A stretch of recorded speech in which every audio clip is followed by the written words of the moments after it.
Hello, YouTubers. Welcome to Chapter 33, Africa, the Middle East, and Southern Asia. We're focusing on the developing world and the newest decolonized nations. So we're going to first look at some broad themes of what it meant to be a developing nation and what problems faced almost all developing nations that had been recently decolonized in this era. And then I'll finish with some videos later about some specific areas, people, and places and events. So first of all, the underdeveloped part of the world, the new nations that had been most recently decolonized in parts of North Africa, Sub-Saharan Africa, the Middle East, and South Asia, which mainly includes India, Pakistan, and Bangladesh.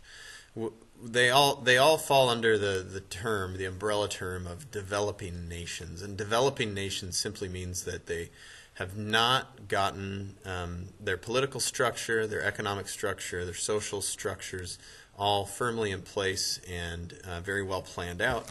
And part of that is to blame because they're brand new countries, and the leaders that are taking over for these brand new countries tend to have lack of experience, and they're dealing with brand new problems that no one else has ever dealt with, and we'll look at some of those actual examples in later videos.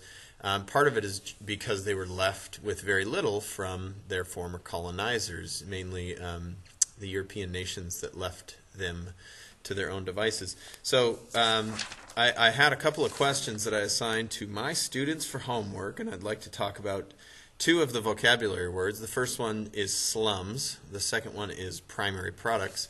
And then the question, which is somewhat confusing to some of you, I'm sure, it's question number 3. It says, how did the Neo-Colonial Economy leave the former colonies behind?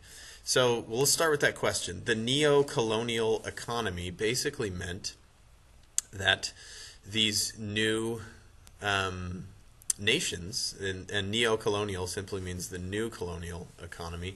These new nations were basically still serving the purpose they served while they were colonies. So the Europeans, if you remember, had originally come through and colonized areas of Africa, the Middle East, and South Asia in order to gain access to raw materials, to land for growing crops, and they did this cheaply and controlled them, sometimes directly, sometimes indirectly, sometimes settling there and sometimes not. But basically, these former colonies were serving the same purpose. They still were exporting raw materials. The only difference is now they are able to pull in some of the profit of those exports. However, in the current state of industry from the 1950s until today, manufacturing goods and creating the means of building industry really brings you into the more developed part of the world. So for instance, the United States and most developed European countries, they don't do a lot of their output, their exports tend to be finished products that are high-tech and complex and worth a lot of money.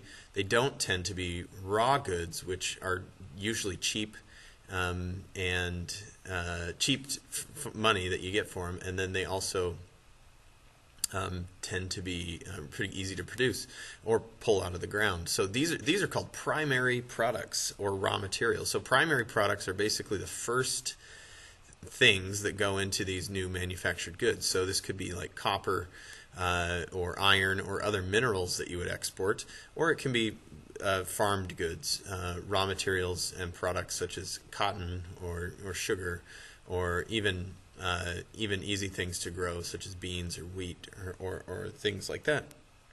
So these new nations are serving as suppliers to the more industrialized nations who are their former colonizers. And so in a sense, it's harder for them to get caught up into the industrialized world because they're still playing the same part that they were playing under colonialism.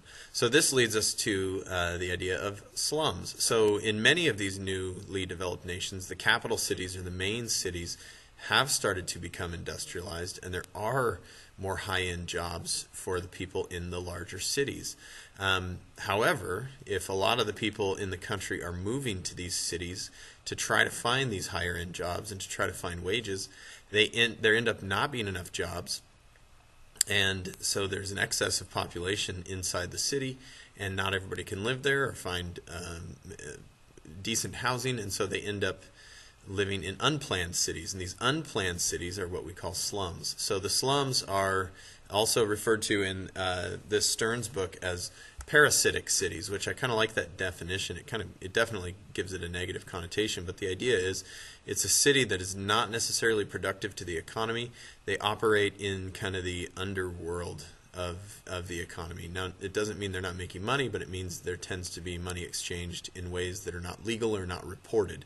So crime, prostitution, theft, and black market activities often happen in the slums. There's also no services such as running water or electricity, or if there is, it tends to be stolen from somewhere else or created using generators, kind of off-the-grid type of activities.